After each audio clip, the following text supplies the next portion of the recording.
ओम काली ओम काली ओम काली ओम काली। जय शेरा वाली माता की, जय शेरा वाली माता की, जय भैरवनाथ की, जय भैरवी की। ओम नमः शिवाय। शिव जी सदा सहाय। ओम नमः शिवाय।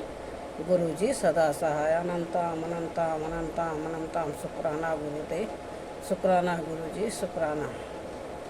आज का कालिका पुराण का 21 का तीसरा भाग प्रारंभ करने जा रही हूँ। जो जो कालिका पुराण पढ़ने में भूल चूक होगी माफ़ करना प्रभु, माफ़ करना। जय भोलेनाथ बाबा की, जय शेरा वाली माता की जय।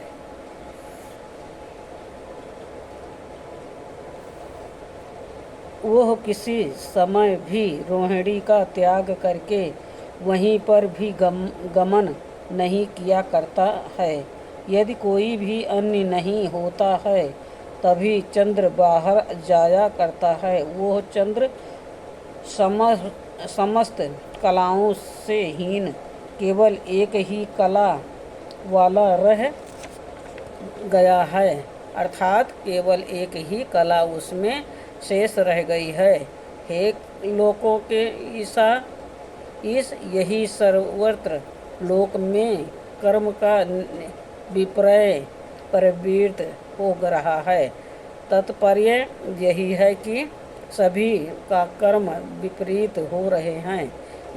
यह ऐसा है, उसको देखकर हम सब कानिंद सीख हो रहे हैं, अर्थात किस ओर जावें। ऐसे कर्तव्य विमूढ़ होकर हम सब आपकी ही शरणागति में प्राप्त हुए हैं। जब तक पाताल लोक से उठकर काल कजरादि असुर हे लोकेश्वर हमको बाधा पहुँचाते हैं, तब तक आप भय से हमारी रक्षा कीजिए। यह जगतों का अतिक्रम किस कारण से हो गया है, यह हम नहीं जानते हैं। इस विप्लव का क्या कारण है, ये भी हम नहीं जानते हैं। मार्कंडेय मुनि ने कहा, दिव्य दर्शी पितामह ब्रह्मा जी ने देवों के इस वचन का श्रवण करके एक लक्षण प्राप्त पर्यंत ध्यान करते हुए सुरोत्तम से कहा। ब्रह्मा जी ने कहा, हे देवताओं, जिस कारण ये लोक का विप्लव हो रहा है उसको आप श्रवण करिए। देव सोम ने दक्षायणी 27 संख्या वाली अश्विनी आदि को श्रेष्ठ वधू के रूप में भार्या बनाने के लिए उनके साथ परिणय किया था। उस सोम ने उन सबके साथ परिणय करके वो चंद्र केवल रोहिणी में ही निरंतर अनुराग से प्रवृत्त हुआ था और अन्य सब में यह अनुराग नहीं किया था। वह सब अश्विनी आदि कन्याएं ज्वर से पीड़ित थी। वह 26 वो आरोहण वाली कन्याएं पितामह के समीप में आ गई थी। जिस प्रकार से निषादनाथ अनुराग से रोहिणी में प्रवृत्त हो रहा था, उस भांति उन सबका सेवन नहीं किया करता है। ये सब उस प्रजापति दक्ष से निवेदन कर दिया था। इसके अनंतर महाबुद्धिमान दक्ष ने सोम के द्वारा चंद्रदेव की स्तुति करके और बहुत अधिक सुनृत वचनों से संभाषण करके अपने पुत्रियों के लिए अनुरोध किया था। तब महात्मा दक्ष के द्वारा अनुरोध होकर चंद्र ने उन सब में समान ही प्रवृत्त होने की प्रतिज्ञा की थी। चंद्रदेव ने उन सब में समान भाव रखने की बात स्वीकार करने पर वो मुनि श्रेष्ठ दक्ष भी अपने निवास स्थान को चला गया था। उस मुनि श्रेष्ठ दक्ष प्रजापति के चले जाने पर चंद्र ने उनमें विषम भाव का त्याग नहीं किया था और वह फिर निरंतर क्रोधित होकर अपने पिता के समीप में गई थी। इसके अनंतर पुनः दक्ष ने दूसरी सुताओं के विषय में अनुरोध किया था और समान व्यवहार रखने की प्रतिज्ञा कर उसने यह वचन कहा था कि हे चंद्र, यदि आप समान व्यवहार नहीं करेंगे और आप यदि इन सभी में अनुराग न करेंगे तो मैं आपको श्राप दे दूंगा। इस कारण से जो समुचित हो वही आप व्यवहार सभी के प्रति करिए। इसके उपरांत दक्ष के चले जाने पर उस चंद्र ने समान बर्ताव नहीं किया था। पुनः दक्ष के समीप में जाकर क्रोध के साथ कहने लगी, वो चंद्रदेव आपके कथित वचनों का पालन नहीं करते हैं और वह हम सब में प्रवृत्त नहीं होते हैं, अर्थात हम सब का सेवन अभी भी नहीं किया करते हैं। अतः अब हम सब तपस्या करेंगी और आपके ही समीप में स्थित रहा करेंगी। अपने उन पुत्रियों के इस वचन का श्रवण करके महामुनि दक्ष परम क्रोधित हो गए थे और फिर चंद्रदेव के क्षय करने के लिए शाप देने को उत्सुक हो गए थे। ये महामुनि शाप देने के लिए उद्धत मन वाले और महान कुपित हुए उन दक्ष प्रजापति की नासिका के अग्रभाग से क्षय नाम वाला एक महान योग निकल पड़ा था। उस महारोग को चंद्रदेव के लिए प्रेरित कर दिया गया था, जो किस मुनिवर दक्ष के ही द्वारा भेजा गया था। वो महारोग चंद्रदेव के देह में प्रवेश कर गया था और उसने चंद्र को क्षत्रिय कर दिया था।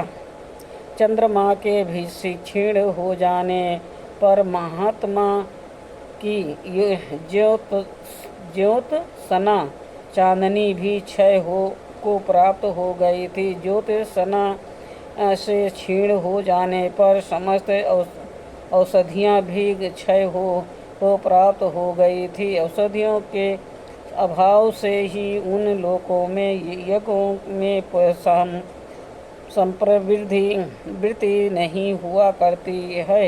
यज्ञों के न होने ही से वृष्टि का अभाव हो रहा है और समस्त प्रजाओं का क्षय हो रहा है। यज्ञ के भागों के उपयोग से ही हीन आप लोगों की दुर्बलता संपन्न हो गई है और सौ गोचर से विकार को गया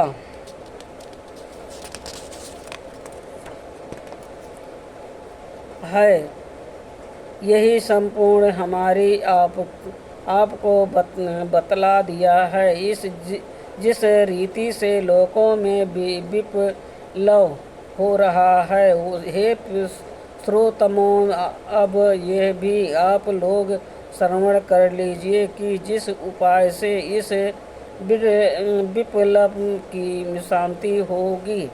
ब्रह्मा जी ने कहा, हे सुरगणों, अब आप सब लोग दक्ष प्रजापति के गृह को चले जाइए और उनको प्रसन्न करिए कि चंद्रदेव का अर्थात उनके क्षीण होने का महायोग दूर हो जाए। चंद्रदेव के परिपूर्ण हो जाने पर संपूर्ण जगत प्राकृतिक में स्थित हो जाएगी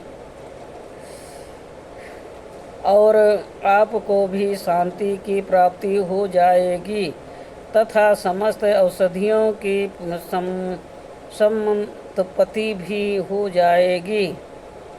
मार्कंडेय महर्षि ने कहा, ब्रह्मा जी के इस वचनामृत का श्रवण करके समस्त देवगण, जिसमें इंद्रदेव सबके आगे चलने वाले नायक थे, परम प्रसन्न मन वाले होते हुए उस समय में दक्ष प्रजापति के सदन अर्थात निवास स्थान पर गए थे। वहाँ पर सब सुरगणों ने नीति के अनुसार उपस्थान करके मुनिवर प्रजापति दक्ष को प्रणाम करके बहुत ही विनम्रता संयुक्त मधुर वाणी से उन्होंने कहा। देवों ने कहा, हे ब्राह्मण, अत्यंत दुखित हमारे ऊपर प्रसन्न होइए। हे महाबुद्धे, हमारी इस शोक के सागर से रक्षा कीजिए और उद्धार करिए। सृष्टि की रचना करने वाले परमात्मा का ब्रह्मा संज्ञा वाला जो रूप है, उन्हीं के अंश समस्त जगतों के आप परम ज्योति हैं। हे विप्र रूप, आपके लिए हमारा नमस्कार है। प्रजा की रक्षा करने के से और प्रजा के पालन करने के कारण से दक्ष और प्रजापति आप योगेश हैं। आपको हम प्रणाम करते हैं। समस्त जगतों की रक्षा के लिए और कुशल आत्मा वालों के लिए तथा आत्मा के हित के लिए, दक्ष के लिए, महात्मा के लिए शीघ्र आपके लिए नमस्कार है। नियत इंद्रियों वाले योगियों के द्वारा निरंतर चिंतन किए हुए सार का भी आप सारभूत हैं। ऐसे परमात्मा दक्ष के लिए नमस्कार है। योगियों की वृत्ति को अनाधिष्ट करके पार गर्मियों में प्रायण असहसा ही अध्ययन कहा गया है, उनके लिए नित्य ही नमस्कार है। इन प्रकार से कहे हुए उन यज्ञ के भागों का सेवन करने वाले के वचन को सुनकर दक्ष प्रसन्न मुख वाला होकर मुख्य रूप से इंद्रदेव को संबोधित करके बोले। दक्ष ने कहा, हे महाबाहो, हे इंद्रदेव, आपको यह महान दुख कैसे प्राप्त हो गया है? हे विभो, आप इस दुख का हेतु तो बतलाइए। मैं उसके श्रवण करने की इच्छा कर रहा हूँ। आप लोगों के दुख को दूर करने के लिए मेरा क्या कर्तव्य होता है, उसको यदि मैं कर सकता हूँ तो अवश्य ही करूँगा। मार्कंडेय मुनि ने कहा, उस महान आत्मा वाले ब्रह्मा जी के पुत्र के वचन का श्रवण करके नीति क्षेत्र वाकपति इंद्रदेव ने उस महामुनि से कहा था। सचिपति शक्र ने कहा, निशानाथ चंद्र क्षयी अर्थात क्षय होने वाला हो गया है। उसके क्षीण हो जाने पर सभी औषधियाँ क्षय को प्राप्त हो गई हैं। हे द्विजय श्रेष्ठ, उनकी कहानी यज्ञों की हानि करने वाली है। यज्ञों के विनाश हो जाने पर संपूर्ण प्रजा क्षुधा के भय से कतर हो गई हैं। कुछ तो प्रजा वृत्ति के अभाव से महान दुख को पाकर नष्ट हो रही हैं। ये निशानाथ चंद्रमा का जो क्षय है वो आपके ही कोप से प्रवृत्त हो गया है और इस क्षय से पूरे जगत का ही विनाश हो जाएगा। इस समय में ऐसा कुछ भी नहीं है जो क्षोभ से युक्त ना हो। हे विपेंद्र, इस समय सभी विलुप्त हैं, चाहे अस्थावर हो या जंगम होवे या पतंग ही होवे। इस समय से न तो यज्ञ संपन्नवत हो रहे हैं और न तपस गण ही तपस्या किया करते हैं। आहार के अभाव के कारण होने वाले दुख से समस्त प्रजा क्षीण हो और भय से आतुर हैं। हे विपेंद्र, ऐसा प्रावृत्तिक होने पर इस रसातलिक से जब तक दैत्य उठकर बाधा नहीं पहुँचाते हैं तभी तक आप उद्धार कीजिए। हे दक्ष, चंद्रदेव पर प्रसन्न होइए और अपने तप के बल से उसे पूर्ण बना दीजिए। चंद्रदेव के परिपूर्ण हो जाने पर संपूर्ण जगत प्राकृतिक में स्थित हो जाएगा। मार्कंडेय महर्षि ने कहा, इस प्रकार से उसके वचन का श्रवण करके उस समय में प्रजापति के उन सुरगणों से हृदय के शालिका उद्धार करते हुए बोले। दक्ष प्रजापति ने कहा, जो मेरा वचन निशानाथ चंद्र में शराप व्यासन कर प्रवृत्त हुआ है, उसको किसी भी निदान के द्वारा मैं मिथ्याभूत करने का उत्साह नहीं करता हूँ, किंतु मेरा वचन एकांत रूप से जिससे वृथा ना होवे और चंद्र भी बढ़ता रहे, जिससे वही उपाय देखिए।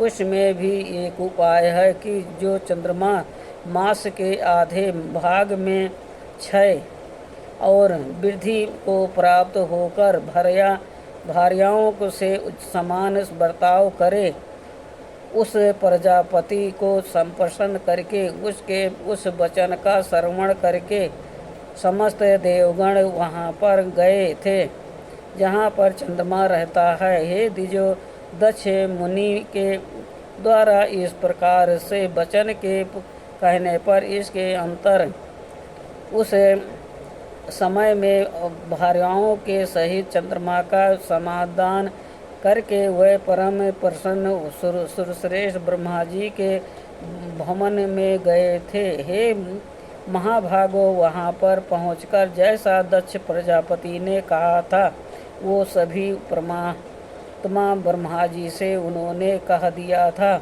उस समय में ब्रह्मा जी देवों के मुख से दक्ष प्रजापति के वचन का श्रवण करके वह फिर सब गोसुरों के साथ चंद्रभाग नामक पर्वत पर जा पहुँचे, जो कि एक महान पर्वत था। वहाँ चले गए थे। वहाँ पर सुरों की श्रेष्ठ में ने जाकर प्रजाओं के हित की कामना से बृहलोहित पुष्प में चंद्रदेव को स्थापित कर दिया था।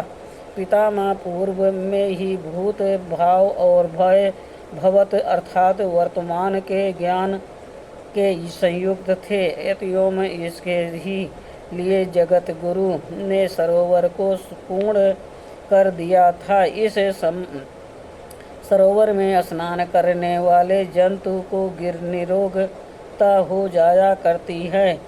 बृहलोहित नाम वाले सरोवर में स्नान करने से प्राणी चिरायु अर्थात बड़ी उम्र वाला हो जाया करता है। वहाँ पर स्नान किए हुए चंद्र के शरीर से उसी क्षण में रोग निकल गया था, जिस नाम राजक्षमा था, जैसा कि पूर्व रूप कहा गया है। राजक्षमा भी निकलकर जगत के पति ब्रह्मा जी को प्रणाम करके उससे बोला था कि मैं क्या करूँगा और कहाँ पर जाऊँगा, क्योंकि आप इस संपूर्ण जगत के सृजन करने वाले हैं। एतयोम हे लुकेश, मेरा सनातन कृत स्थान और पत्नी को मेरे ही अनुरूप निर्देश कीजिए। मार्कंडेय जी ने कहा, इसके अनंतर चंद्रमा के शरीर में स्थित अभियुक्त अमृतों से परिपुष्ट हो उसको देखकर और क्षीण हुए चंद्रमा को देखकर उन्होंने स्वयं ही हाथों से उसका ग्रहण करके गिरि को बारंबार निष्पीड़ित किया था और उस रजक्षमा के शरीर से उस अमृत को गलित किया था। उस समय में जो शीघ्र ही अमृत जल में गलित किए गए थे, लोक वृत्ति के क्षीर सागर के मध्य में एकांत में प्रतिष्ठित कर दिया था। जो पहले उस अमृत से चंद्र की कलाएं छीण हो गई थी, उनके चूर्णों को क्षीरोद सागर से लव से ग्रहण किया था। रजत क्षमा के संसर्ग से एक काला मंत्र ही शेष वाले इसकी क्षीण हुई। ये 15 कलाएं जो पूर्व में अमृत से परिपूर्ण थी, वह रजत क्षमा के गर्भ में स्थित थी और पीड़ा से तृष्णीभूत थी। वह ज्योतसत्रा के अमृतों से जो कलापति का निबद्ध शरीर था, वो रजाए क्षमा के गर्भ में स्थित 3 प्रकार का हो गया था। वो ज्योति से परिपूर्ण हो गया था और जो ज्योत्सना क्षमा में लीन हो गई थी और रोग के गर्भ में स्थित संपूर्ण सुधा द्रवीभूत हो गई थी। जिस समय ब्रह्मा जी ने रजाए क्षमा के अंतर से सुधा को निगलित किया था, उस समय समस्त ज्योत्सना सुधा की ज्योति उससे बहिर्गत हो गई थी। उसी समय विधाता के द्वारा वो संपूर्ण क्षीरोद सागर में प्रक्षिप्त कर दी थी। उन देवों को उस पर्वत में परित्याग करके वो स्वयं वहाँ से शीघ्र ही गमन कर गए थे।